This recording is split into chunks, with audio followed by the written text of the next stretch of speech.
Over the years, I've covered thousands of low elo games, and in my series, there's quite the range. We go 1,000 elo and below. That gives us quite the mix. We have plenty of 6, 7, 800, 900, even 999 elo games where players are obviously know what they're doing and have some skills, but still are technically low elo. But some of the real popular ones are the really low elo players. We had 5 elo, we've had 9 elo, we've had 16 elo, we have even had 3 elo at some point. But in the history of low elo legends, we have never had a 0 elo legend. But today that all changes. You see, when I cast, I always pride myself on being able to understand the noob, because we were all noobs once. I think a lot of people forget how low elo legends used to look at the game. I will watch a game and I will pride myself on being able to know what that person's thinking or what that person's going to be able to do. But I usually don't actually know the person at all. It's just some random person on the internet, and I'm just a dude with a mic in front of my face acting like I know them. Well, this 0 elo legend, I actually know, because this legend is my uncle. So I've been doing this for years, right? Like 14, 15 years or something. I've just no-lifed AoE2. Everybody knows that in my family and my friend group. And even though I'd occasionally get my brother to play, for example, on like a 24-hour stream, all my friends and my family are either just not gamers at all, or they're just playing other things. And I had long accepted that this is the case. I never felt like that would change until a couple weeks ago. A couple weeks ago, I get a text from my uncle, and he says, "Your game is unforgiving. I am 2 for 40. This was close to 1 a.m., and I probably should have been asleep. And I immediately got out of bed and spent the next 90 minutes watching all of his games." Now, I didn't know what his username would be, and he didn't immediately respond and tell me what his username actually was. But using the tools at my disposal, I quickly found someone who had 2 wins and 40 losses at that time. At the time, he was about 50 elo, but he didn't even know that. He texted me and said, "I don't know what my ranking is, but it can't be good." And thus began the journey of my 0 elo uncle. Now, full transparency as we start here. He's not 0 elo right now. Now, this game was from like a week or 2 ago. But yes, at the time of recording this, he is actually not 0 elo. He is 12 elo. He was 0 elo. And the way he jumped up to about 50 elo was with 3 consecutive wins. Those games were all less than 30 seconds. And it was actually the same opponent. That person just resigned right away. So, you know, for whatever reason, they just kind of donated him some wins. So I think technically he is 0 elo because he was there and those wins weren't actual wins. And also, let's be honest, if I say 38 elo when I've already done 9, the clickbait's not as good. All right, I'm sorry. So he wants to get some wins. He says the game is frustrating. At this point, he texted me when he had about 45 games, guys. He's played over 100. And so my goal is to kind of experience his journey with him, watch him grow as a player, and just have a fun freaking time. Now, I let this ride for a couple weeks. I didn't ask him immediately if I could, use him for content because I don't want to, have my platform put any pressure on him. He said, "I have no ego in this. Have at it," and he seems to be really excited about it. So, first off, I mean, I haven't been this excited to, follow along a player's progress in a long time. So we're going to dive into it here. And we're going to get through a couple things. So, a couple things about my uncle. So, at least when it comes to Age of Empires 2, he has only played random Civ. So, he doesn't have a certain civilization that he likes. In fact, I'm going to pull up my text messages here with him. So, I asked him, I said, "Are there any particular units you enjoy making? Like infantry, archers, knights, etc." Because usually people have certain things that they like to do. He said, "Lol, I am not that sophisticated. I make villagers, archers, and infantry. What flavors, I damn sure don't know. The elephants are cool, and so are the trebuchets." So, he doesn't really have a plan, right? And I think it's nice to have a plan. Also, I haven't asked him this yet, but I'm going to assume he doesn't have a lot of hotkeys to do things quickly. To get down to this elo, you are going to have some struggles, right? Now, after watching his initial games, which was, like I said, like a week or 2 ago, I found there were some tendencies that we have already fixed, okay? First off, the idle TC count for him would have been much higher a couple weeks ago. Looks like he's forgot a house now, which is completely fine. The opponent's having the same issues. But basically, I kind of nailed down the point. You got to produce villagers all the time. Villagers are king. He's a beast with that. Okay, I'm gonna show you 2 games. He's an absolute beast with that. I also told him, don't take Golden Stone in Dark Age. Wait till Feudal Age. I didn't give him build orders. I didn't give him hotkeys. I didn't give him strategies. I feel like there's this tendency in gaming in 2025 to like feel like you gotta like follow someone else's hard work. You're copying someone else's homework. And that's maybe not a good example because I definitely copied a bunch of people's homework in school. But in this situation, I really want his journey to be his own. I think that's the best way that you can grow and have fun as a player. And then we, as, you know, the audience here can also grow and enjoy watching his progression. And guys, 0 elo seems insane, but the reality is, like, majority of people who play this game never touch ranked at all. So that looks bad, but like, I need to say this maybe for him as well. Like, you're actually really solid. I'm not actually just saying that because we're going to see each other at the holidays.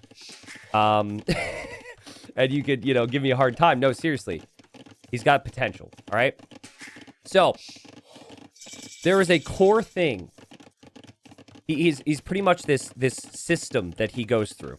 There is a core thing that he struggles with. Actually, hold on. But before we get to that, there's another thing that I told him that he didn't know before. So in a lot of his games, I consistently find that he would have the villager lead, which he does now, and he did not get wood upgrades or farm upgrades. Eco upgrades in general, if it wasn't in the TC, he wouldn't get them. And so you'd have a big vill count, and then, you know, his villagers aren't gathering wood 20% faster, right? And so the res collected would actually be higher for the opponent, even though he had actually played the better game. So there's just a lack of knowledge there. Just thinking. Let me look at my text real quick. He's auto-scouting here. This is good. I want to just make sure I'm not skipping over anything.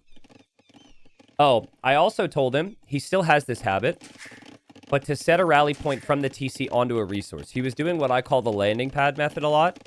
So you just have the villagers just like sit here and do nothing. And that, you know, he's waiting to do the next task, but that is idle time. So you could kind of tell here, most of his new villagers were going to a resource. Okay. I'm going to actually have to slow it down, maybe even pause here. It feels weird I have so much to say for this, considering, you know, at the time he's 38 elo, but... Okay, he's getting eco upgrades because he makes it to feudal. That's what I said. Just get to the next stage, get your text. Don't worry about anything else. Just produce vills, get text. You're fine. He has a core problem, which is very fixable, but will be very painful to watch at times here, for those that know better, okay? He is obsessed with the market. And so he's going to build his market. Now, we're at a point now. He's finished his sheep. He even brought in some boars. Doesn't look like he wants the deer, but that's completely fine. You've got wood. It's 60 wood a farm. The best way to get long-term food income is to seed some farms. So already the enemy, no eco upgrades or anything, but the enemy's got some farms. These farms are going to reseed automatically for you.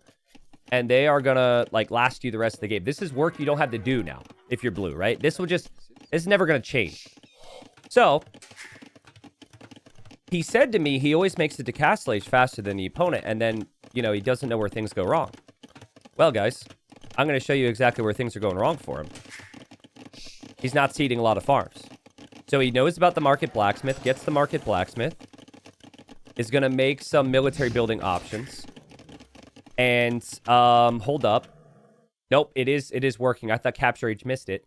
He sells 1,300 wood for 800 gold, and then buys food, which, honestly, I don't even think I think Capture Age just missed some details here, guys.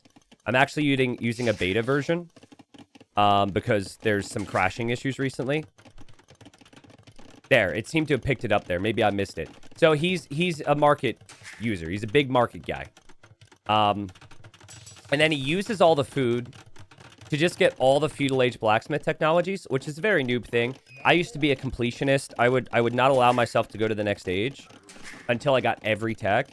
I actually think that's completely fine. That's not a big deal. Using the market, like, for the first 1,000 wood like that isn't that bad either, I would say. But the issue with the market is the prices get progressively worse. So the more you sell, the less gold you get in return. And the more you buy something, the more expensive it gets. So these prices are only going to get worse. And it actually kind of ruins... you're essentially wasting resources, right? So anyways, that's kind of the core issue for him, is we're going to speed through this now. But overall, the opponent's around 200 elo. I inspected the account. The opponent's played a decent amount of games as well. Things are pretty solid here. We've got some villagers on stone now. But there's 0 farms, which is a very, very big concern. This is something he will eventually do, but seems really focused on just getting all the gold and all the stone right now. Crazy stuff. I'm so pumped for this. Literally starting at the bottom. And we're Ranger G-Man, the legend of Ranger G-Man, the legend of the Unk. Dude, he's gonna go places, all right? So you can tell Blue's just basically, you want to balance. Blue's got a really nice balance. Blue will make it to Castle Age faster. Now, I think he sees the opponent hits Castle.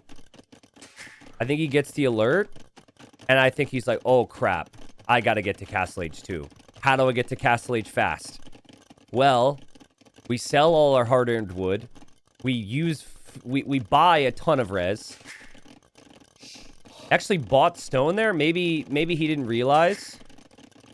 Maybe he forgot he's still in feudal age. I don't really know.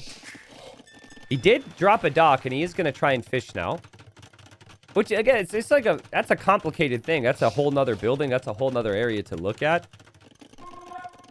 But we have a shockingly low amount of food right now. This is... My uncle's economy is like the opposite of Thanksgiving dinner when we get together for family events. We've got too much food on the table. Now we've got no freaking food here. Come on, seed some farms, please. We still... No farm eco. Meanwhile, the opponent gets to the next stage, has military buildings, and is making units. That's scary for us. That's really bad for us. But hey, don't worry, guys. The market is there. And our food count's climbing now. Again, he doesn't really know the civs. He plays random civ every time. I'm going to have tips. We're going to work through some minor improvements I think that he can take. But it is... I mean... I honestly, I think everything that he's done so far is completely fine as long as he has some farms. I'm not even talking 20 farms. Just like 10 farms and everything else is fine. Would have been fine. But, you know, when I was a noob, and nobody in the comments say, haha, when you were a noob, you are a noob, because that's a cheap shot. But when I was a noob, I was obsessed with stone and gold. Just stone and gold, stone and gold, stone and gold. I didn't realize the importance of food. So it's like... Dark Age, Feudal Age, heavy wood, heavy food. Then you've got the food to spend. Then you, I would say in Castle Age mainly is when you shift on to Golden Stone. Considering we're still in Feudal Age now, is kind of an issue. But the beauty, I would say, is we still collected more resources. Now, is that accurate? I don't really know. Because, like, we've wasted a lot of gold buying food. But the name of the game, kind of in AoE 2, is to be ahead in resources collected. Because you can then make mistakes and be fine. Okay, we buy more food. And now he's on the way to Castle Age. So the opponent here, opponent, 174 elo at the time. My uncle was 38 elo. Has a pretty big army. Knows where my uncle is. They both auto-scouted like crazy. I was going to drop another castle. Honestly, really nice positioning of the castles. You know, technically, maybe you want the castles on the hill because they're harder to take down. But, I mean, it's controlling the two sides that you could potentially be attacked on. So I like this from Blue's perspective. Blue has no wood upgrade, has no farm upgrade. These farms are reseeding all the time. Technically, lots of wasted wood, but there are farms. And food eco is king. I don't know if Blue necessarily knows the civilization, but, I mean, we've got lots of units that are pretty good for the... Lithuanians out here. And now we are in the Castle Age. Okay, so big decisions now. What do we do? What's Uncle G-Man gonna go for here? Okay. Get to castle. You want to unlock your Castle Age options. So look through the buildings. I like that. Crossbow and thumb ring. That's fine. That's fine. That's good. What I want to see is I want to see immediate decisions when you make it to the next stage. Handcart, great. Bow saw's great. These are good upgrades. Bow saw's on the way in. Opponent still doesn't have those upgrades. Opponent is now an imp, which is a bit of a concern. We are just simply behind to the next stage because of the lack of food. And we got a castle built up on the back. So he, he also deletes his buildings. When he doesn't need them anymore, he deletes them.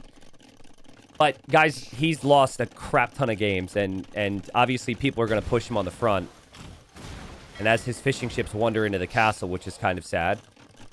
Yeah, he just, I think in his mind, he knows he's going to be hitting the front. He doesn't want his buildings there because he's not prepared yet. So what does he do? Buy 600 food for 1,300 golds.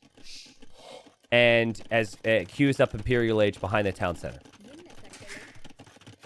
Believe me, it gets worse. It gets worse.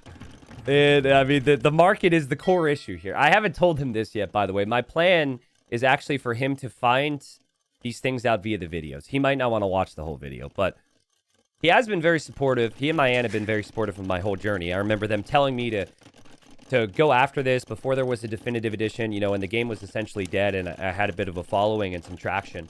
I was making a decision. Do I go full-time? Do I just, you know, try and live my dream? Honestly, everyone around me was like, freaking no. Like, you want to talk about a dead video game for a living and quit your job? And, like, most people were like, yeah, that makes 0 sense. Not my aunt and uncle. So, shout out to those two. Love them. But I would also love it if he would seed some farms. Like, the Vil count's great, dude. Military count is going to be random because he doesn't know what he's working with. He's making some Yurumis. They can be very deadly in numbers. Enemies building up stuff. This is not great. Enemy's really looking to fight here. Enemy has the nerve to fight in a war game. And we're still building castles on the back. Okay, so here's where things just get funny to me. So this is how things have gone with the resources, right? So, we need food. So we sell wood to then get gold to then buy food. Okay. Well, now we've used so much of our gold to buy things, and we've, like, you know, sold a lot of wood. You know, the market's been used a lot. Now we're out of gold. Now, this is mega random. Other maps will have more gold, but, you know, he's now completely out of gold. And he's going to need gold, and now he's going to sell wood. And you only get 385 gold back, right? So, like, the prices are in the toilet. Had we just simply placed farms in the first place, we would have never needed to spend all of our gold on that. And then we'd still be sitting with gold right now with a similar result, the same amount of food, because he's buying food, right? It's like, we have, like, I don't know, this is, like, really gross way to think about it, but we are just, like, regurgitating our wood, and it's coming out wrong, dude. It's not healthy. So this is what he does right now, and I think he's doing it because it does allow you. I think it's very satisfying to have that building there, and you could just basically, it feels like a resource hack. But the way AoE2 is balanced, it does actually screw you over, and that has just not quite clicked yet because I haven't told him that. My tips were get your eco upgrades. Eco upgrades are freaking sick. Don't mind stone and gold too early. That was maybe questionable. But, like, okay, so, like, again, selling 2,200 wood for only 300 gold, that's not good. You're going to need the wood. Now, he's going to chop more wood up here. It's going to be fine. We do have elite Yurumis now. I'm not going to spend a great deal of time educating on what the units actually do here. That is not the purpose. I really don't think that's important. To get away from 0 elo, it is all about stopping this, dude. We've got no consistent gold income. He has just bought castles. Just market. To be fair, opponent's using the market as well. But the opponent has had those farms for a bit longer. And actually, let's check food income now. Yeah, I mean, 5k more food is insane. It's crazy how big a difference just having some farming eco early has made. Blue is an attack from this side. Blue's got an attack from this side. This player is playing very well, and my uncle, of course, has no clue what's coming. Selling more wood for gold. There we go. Need some gold. I mean, you do really need gold now. Again, it's not bad. Like, selling wood for gold later on is fine. It's actually all the early game stuff. We would just have so much more to work with had that not happened. And we do have some trebs, so he's thinking about pushing. This is the low elo is great because they don't make any informed decisions. They don't, like, scout to know what the opponent's making. They don't even know. He doesn't even know what the units do. He said, lol, I am not that sophisticated. He does get an attack signal. He is being attacked on this side. And, I mean, spoilers, but this is not going to go very well for us here. For the sake of time, obviously, I want to show you another game. I want to show you a closer game. I want to show you another example of what minor tweaks can be made to take him places. 3,200 woods for 400 gold. That feels pretty good. 400, 500 gold feels pretty good. But yeah, I think right now he's like, okay, I've been attacked on the right side. That's unsafe. We've got to move to the left. And I mean, the enemy has an army here too. And just like, I feel bad because this is not a fun feeling. To basically play an hour and then just get completely stomped here is not a fun feeling. So I hate to see it. I hate to see him like this. It can feel very defeating. But what we're after is the satisfaction of being on the other side. Imagine being blue right now. You've lost 20 vills. You still have more villagers than the opponent. We're going to forget the fact that they're not working. But you collect resources. You make army. You then win or lose the game. There's a critical flaw in the collect resource situation that can be fixed ever so slightly. And then we will actually get to the point where we make armies. So yeah, he's sitting here. He's played for an hour. And he's going to use the market one last time because, you know, he's that addicted to it. Obviously, he's trying to desperately get enough resources to do anything. But he taps out because he's dead. This has been a lot of his games. Just collecting more resources. There is still the core issue of not having a plan. We'll get to that. But this is why he has fallen down to 0 elo. But I have seen people at the 0 elo mark before, even though technically none of my videos have been titled there. I've seen people at 100, 200 elo struggle more with just the basics of creating vills. That is one of the hardest things in the game. He did a really good job. Just all his hard work is just getting wasted, dude. All his hard work is just getting wasted. It's getting thrown into the garbage disposal. It's getting thrown into the market. So yeah, look at the resources collected here. We collected way more wood, obviously. We were down 5k food. We collected more gold, but we didn't actually have that much gold because so much of that gold was used to buy food, and then stone count was similar, right? So if there were just 10 farmers, and he still wanted to do everything else the same, I think there's a massive difference here because blue never went above 12, right? Am I wrong on that? I don't think so. I think blue is just on 12. I think at a certain point, yeah, see, like, look at the difference in farming now, right? 11 here and like 4 here. You just need to farm earlier. So what I would really say, and we're going to move into another game, what I would really say is just farm a lot in Dark Age. But if he still wants to use the market to sell the first 1,000 wood and get to Castle Age, that's fine. Just got to farm. All right, so here's a game where, which I feel is a lot closer, and again, gives us a better understanding on kind of like what he's going through right now. So here he is in the red, mega random, very random in what you can get, what you cannot get.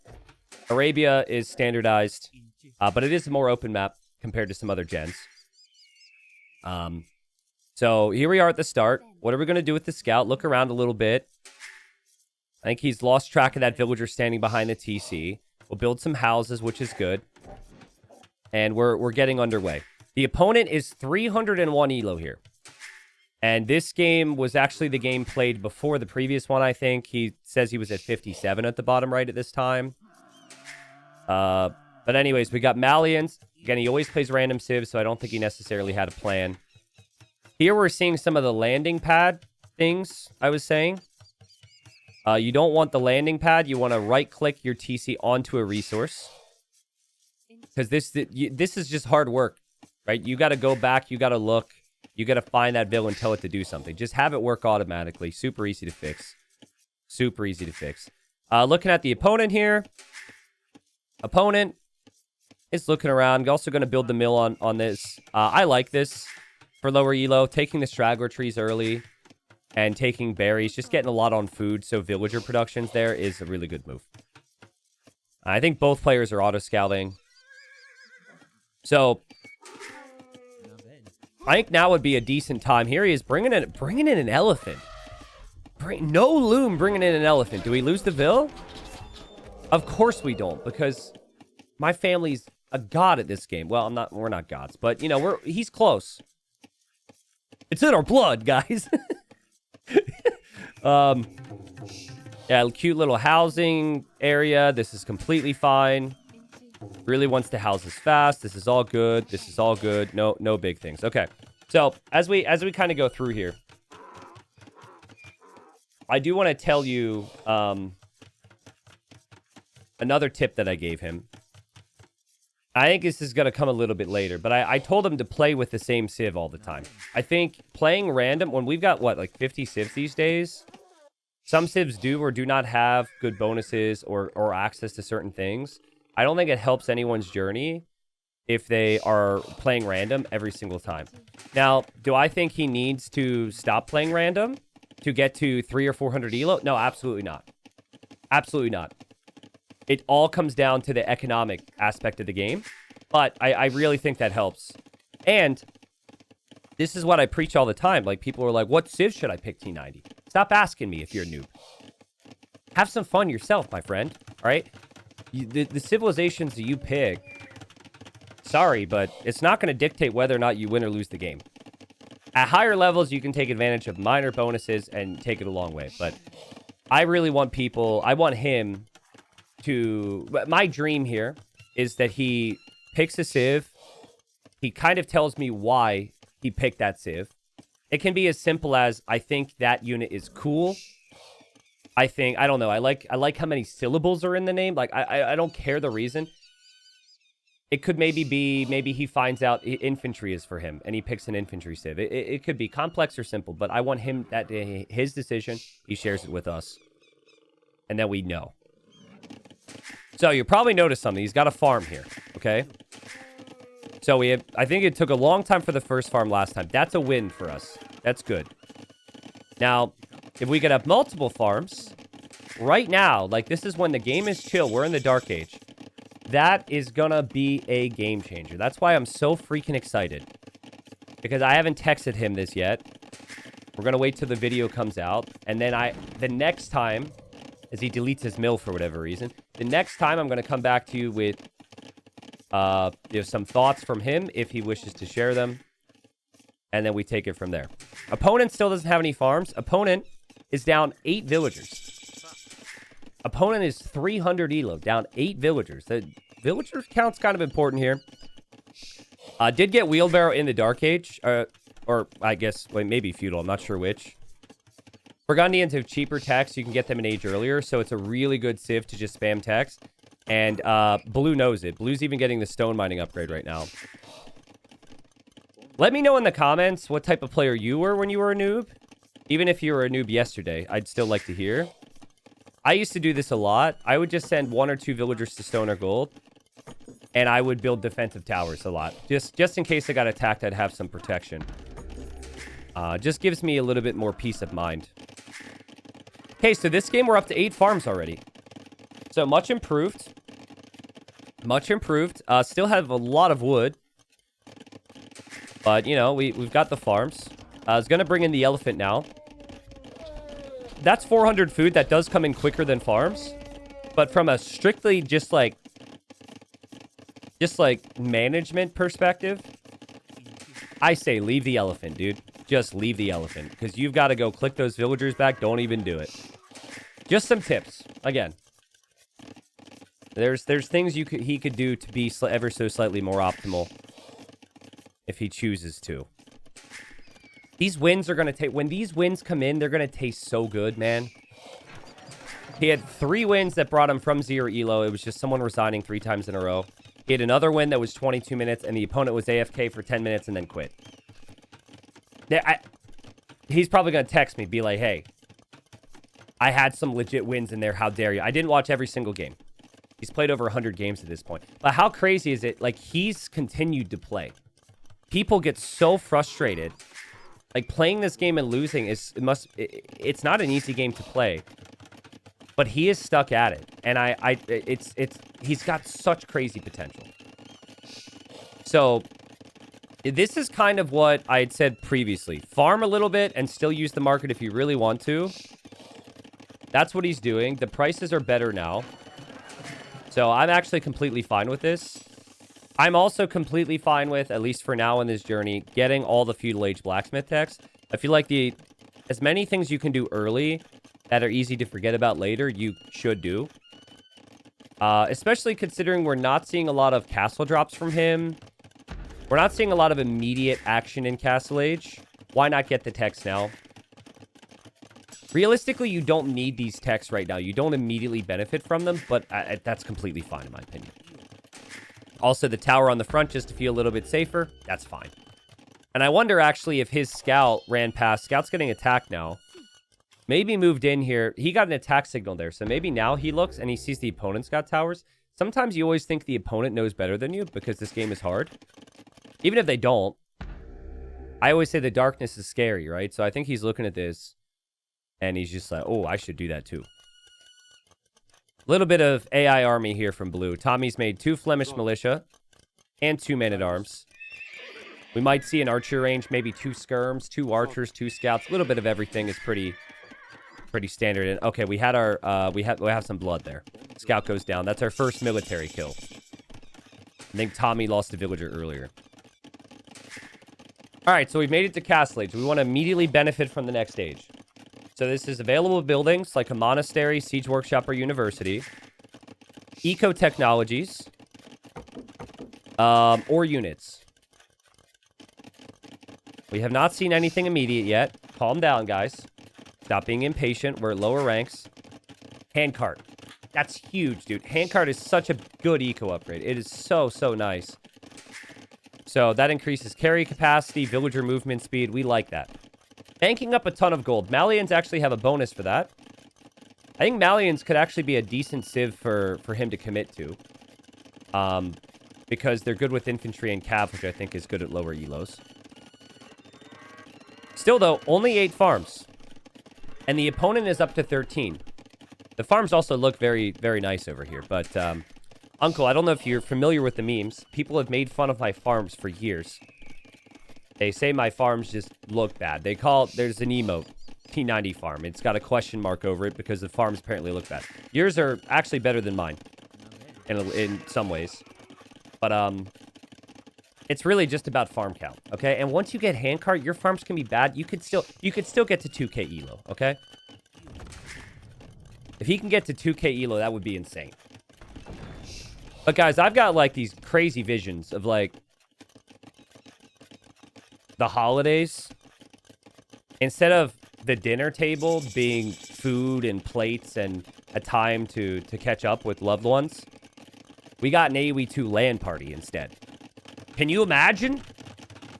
Like, we'll have my uncle versus my bro, which honestly might be pretty competitive even now. That needs to happen anyways, because they're both similar levels, I would say.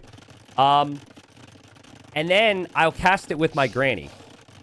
And so, like, I'll give my uncle a tip, and he won't do it. And I'll say to her, like, yeah, I tried to tell him to build more farms early.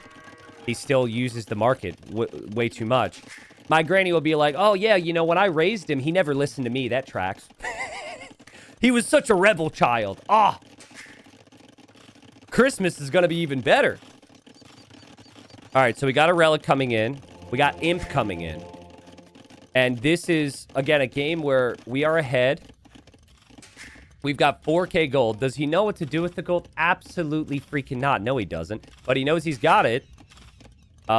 There is an attack. Now, this is a castle in the middle of the map. This is like right between the bases on a hill. It's a pretty good castle for blue. And blue also had a little army protecting here. Obviously, we've sped up because I've got 2 games for you. I don't want this to be too long. I love how relaxed my uncle is in this moment. You've got a freaking castle here shooting his lumber camp, and he just slightly positions the villagers here. What a crazy play, dude. Like, usually people panic. But no real panic. Relics are great. Long-term gold income. He's going to make a military building besides the castle now. For the first time, we got a siege workshop. Previous game, he hard committed into Gabetto.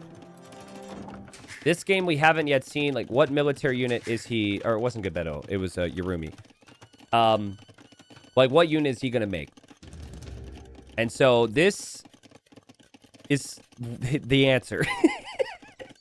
He's going to make 14 mangonels. All right, so that's a lot of siege. Now, I laugh because, like, it's rare that anyone's ever in a position to queue 14 mangonels. But finally, we're seeing the resources getting spent, which makes me excited. Now, again, we're going to look at res collected. And the food difference is starting to get pretty insane. So we always have more wood. We always have less food. This game, it's not as substantial. We have a 13 villager lead. The opponent is 300 elo. Now, the opponent's making army, and I just have a feeling that, like, making army, showing a tendency for some type of aggression with a castle forward, all these things should pay off in a way. And all right, here we go. Uncle buys food. Still buying so much freaking food. Like, what are we going to spend the food on? I guess villagers. But all right, we still have 2k gold. Now here, like, some basic things, right? Instead of 1 siege workshop, you could make 3 and you have these units a lot faster.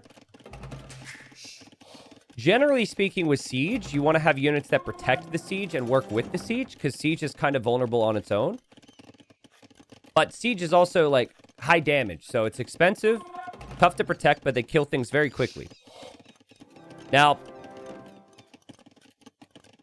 we see trebuchets in queue, and when I watched this for the first time, I literally said out loud, as I sat here by myself, with my mic not on, I said, please don't trickle treb. Been saying it for years. Trickle trebbing is when you show your trebuchet with just 1, instead of waiting for multiple. Trickle trebbing is a really poor move in this situation, if you're not necessarily ready to defend your treb.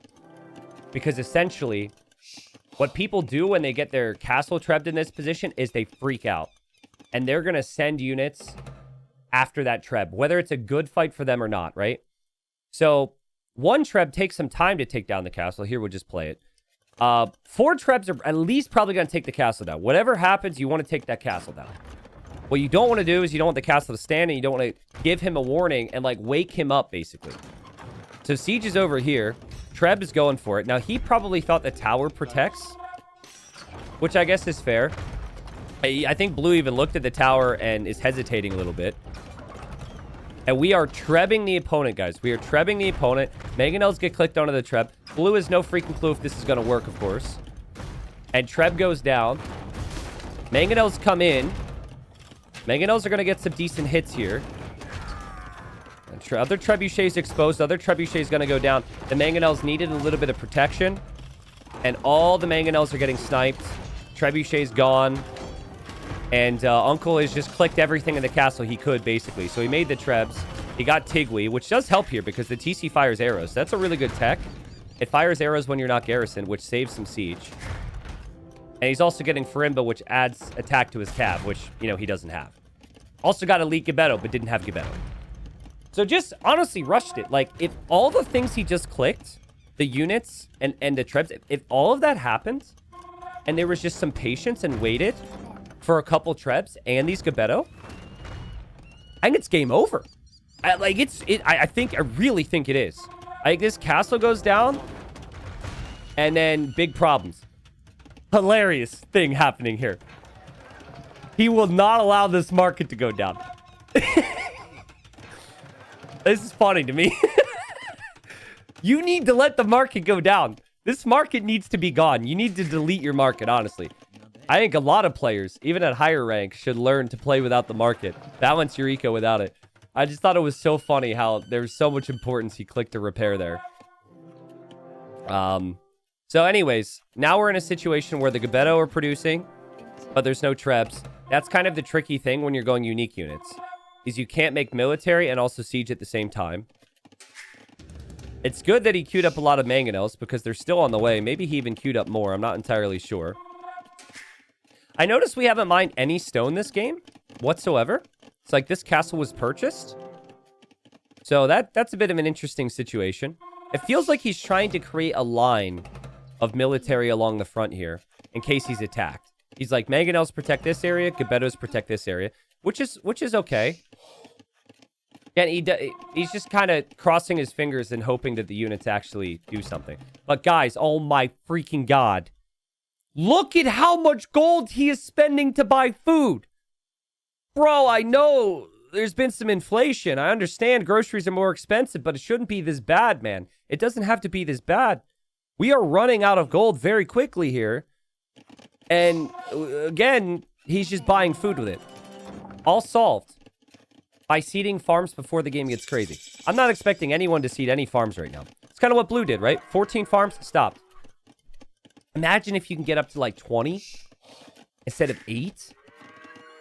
We are set, man. We are set. Like we are going to dominate here. This player is 300 elo. Winning here would give you like plus 25 points. It's so doable, I believe. And it's doable here. So we're at 80 pop. I say we, by the way, because I'm very biased towards my uncle. Obviously, I'm hoping everyone is on... I don't think anyone's going to be watching this, like, rooting against him. That would be kind of rude. Blue now's made it to Imp. Blue knows that Ranger G-Man means business. Blue can also see some of this stuff, which is kind of nice.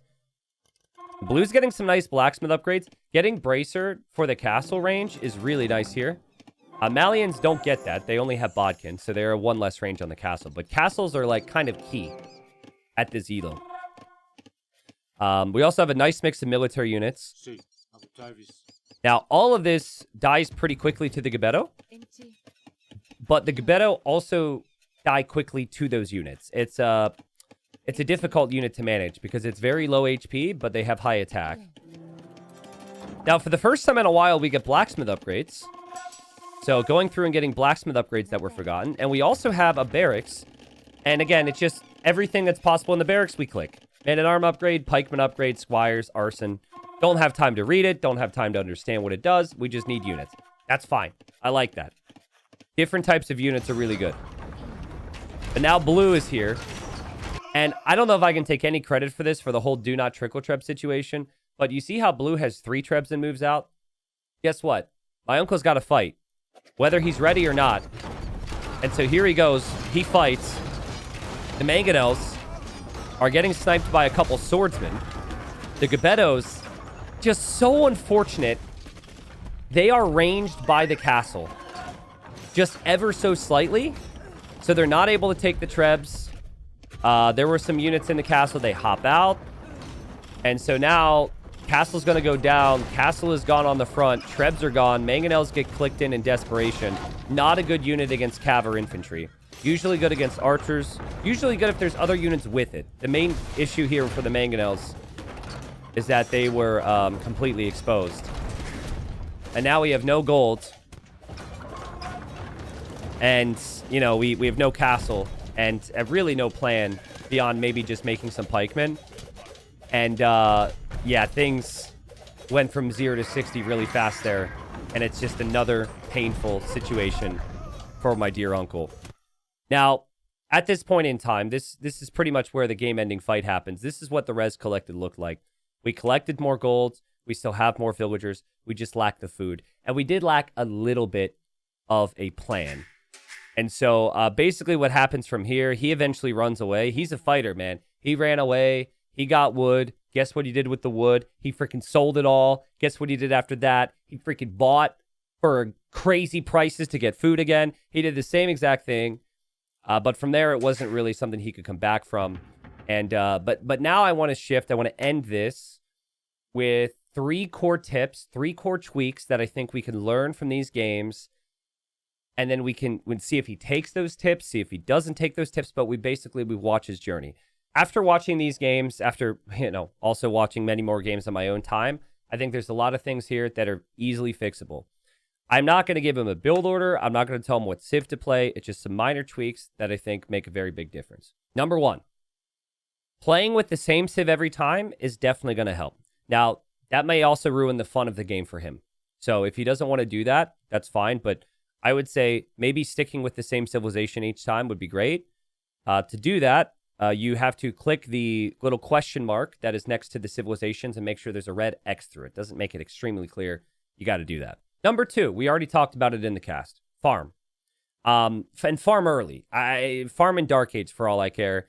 Just the amount of farms that you have in a game just give you the food for technologies and for units. And really, I think the core thing here is it's really time consuming and annoying to place farms later on in a game. So do that early. Get the farms out of the way early. Get above 8. I would say get to 20. I think that's actually a very reasonable step. And then minimize the market usage. Later on, if you want to use the market, go ahead, but just farm. The final tip I have, again, I'm being very general here, is I think when you're in the Imperial Age, I want to see a full commitment to one type of standard military unit. This means stable, barracks, or archer range. Just focus on a couple of those buildings, whichever unit you like, and just a lot of those with some trebuchets, and that's it. And then we do not trickle treb from here. We aim to get 4 trebs with whatever unit you decide on, and then you move forward. Notice none of that is focused on any of the early game knowledge. None of that even focused on how the units even perform. But over time, I think that knowledge will come, right? Like if you make a bunch of skirmishers, which you shouldn't really make against knights, and then you lose all your skirms, then you think, okay, maybe I'll switch my unit choice next time. And then you have some knowledge. All right, and as a final thing here, there's a feature that was added to the game recently I think is completely overpowered. And I think it's going to make my uncle's life a whole lot easier. But it's not immediately clear. So the way he's doing it is probably immediately farming manually, right? What you can do is you can, once you get your farm, so it's build farm, and you hold shift, you'll notice there's that little green farm there.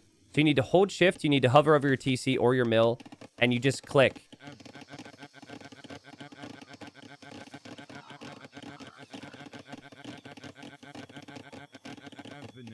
I mean, maybe don't click that much, but it places all the farms for you. Now, in this case, I was still holding shift when I let go. So what's going to happen is these villagers are only going to go to the farms after they finish their task.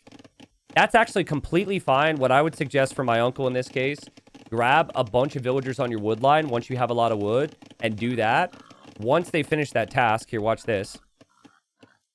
I think they should finish that tree now, right? Because I used a cheat code. All right. They're going to finish the tree very quickly because I used the cheat code, but they're going to go to the farm afterwards. And now they're, like, farming it way too much.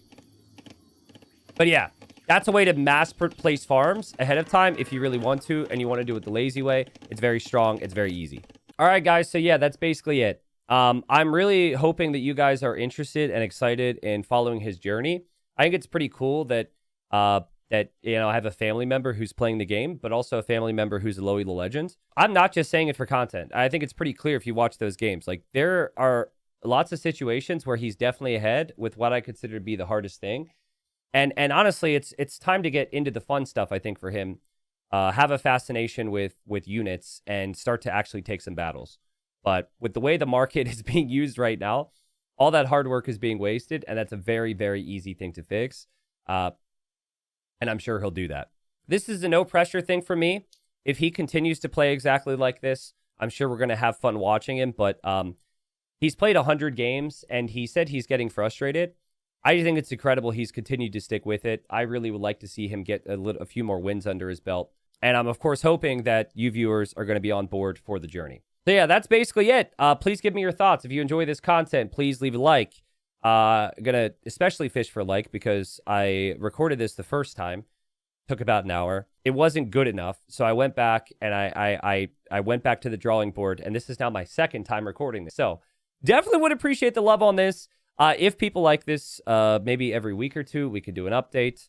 And maybe we can do some fun stuff on the live stream, watching through some of his games. All the love in the world to my uncle and my aunt, of course. And a word to my brother, if he ever watches this, you better start practicing because we are definitely going to have to do a show match between my uncle and my bro at some point. That's it for me, guys. Thanks for watching, and I'll see you soon.